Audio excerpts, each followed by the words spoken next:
kadang jadi, kadang tak jadi. Kadang dia terlampau panas, kadang dia terlampau. Orang kena cuba resipi ni. Memang terbaik. Mula-mula letak telur di dalam air fryer. Ini tadi air fryer 180 degree Celsius selama 5 minit. Okay, kita tengok jadi ke tak telur separuh masak kita. Telur rebus pun telur rebus lah. Selalu jadi tau. Tapi mungkin terlalu lama dan panas. So aku suggest korang boleh kurangkan suhu dia untuk dapatkan telur separuh masak. Selalu 100, mungkin kena kurangkan sikit lah, 140, 130, selalu 150 jadi tau. Ini tiba-tiba dia keras macam ni. Mungkin sebab lama sangat aku biarkan jadi kat luar. Ya, pandan.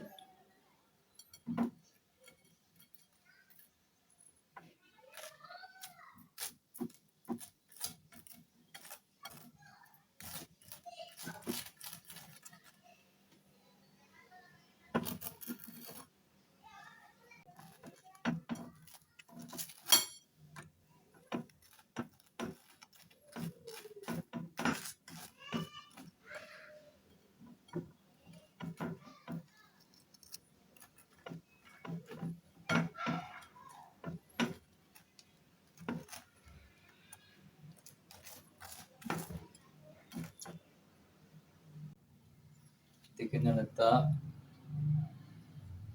lari hitam dulu sikit. Korang mesti pelik kan kenapa dia terbelah, sebab aku nak letak tetapi dia terjatuh, dia rapuh. So aku kena basuh dan aku letak Dan balik. kita akan cairkan dia. Kita akan cairkan dia di dalam air fryer. Try 5 minit 100 degree Celsius. So sekarang ni tinggal 3 minit. So kita check dulu lah. Dah cair.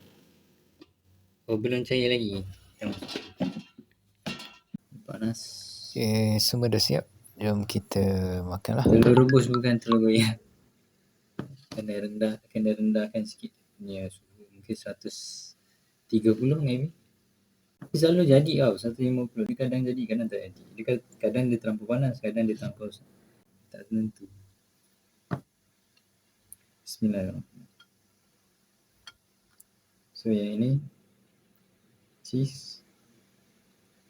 Yang ni dia tak begitu cair lah. Dia Yang ni aku suggest kalau korang nak cepat cairkan dia, naikkan suhu ke 150 ke atas pun boleh. Cara nak makan dia macam ni. Balikkan.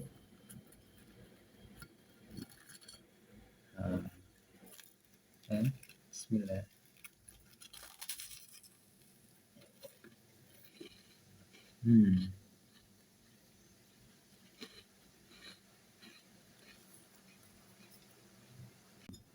Crunchy.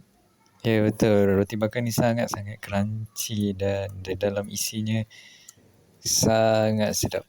Kalau korang pagi-pagi, sarapan pagi makan roti bakar dengan telur goyang dan kaya pandan memang terbaik lah. Buat sendiri pula tu, homemade. Rasanya apa gang? Macam biasa, rasanya syahdu. Rasanya apa? Syahdu. Kenapa sedap sangat ni?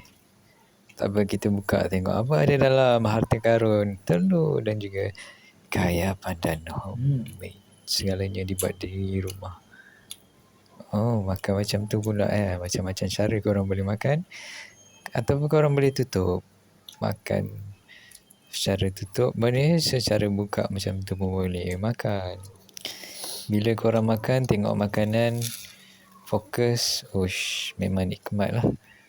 Jadi janganlah main handset ataupun janganlah korang makan sambil main handset kan, tak ada nikmat. So kalau korang tengok makanan korang makan macam ni, wah, ini memang sarapan yang terbaik lah pagi-pagi.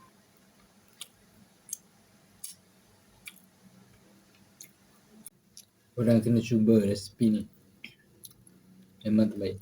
Kenapa terbaik? Rasa semua jadi daripada kaya pandan tersebut. Begitu juga dengan telur dan juga roti yang dibakar. Pagi-pagi makan roti bakar, pandan, cheese dan juga telur goyang. Betul. Tak perlu nak fikir panjang, buat je tak sampai 5 minit ke 10 minit saja penyediaan dia. Tak susah mana pun. So kita akan tamatkan kita punya video ini dengan lagi 2 suapan ataupun 3-4 suapan akan menghabiskan roti telur goyang ini. Dan jangan lupa untuk korang subscribe YouTube saya dan support. Untuk korang yang mana yang nak bantu saya untuk beri sedikit kopi, boleh klik link di description. Terima kasih kerana support. Kita jumpa lagi di video yang akan datang. Dan Assalamualaikum. Semoga korang kenyang dan bersyukur di setiap hari. Sekali lagi nak menghabiskan bite demi bite, suapan demi suapan, suapan terakhir. Maaf jika di sepanjang video ada terkasar bahasa dan sebagainya. Jumpa lagi. Terima kasih kerana menonton.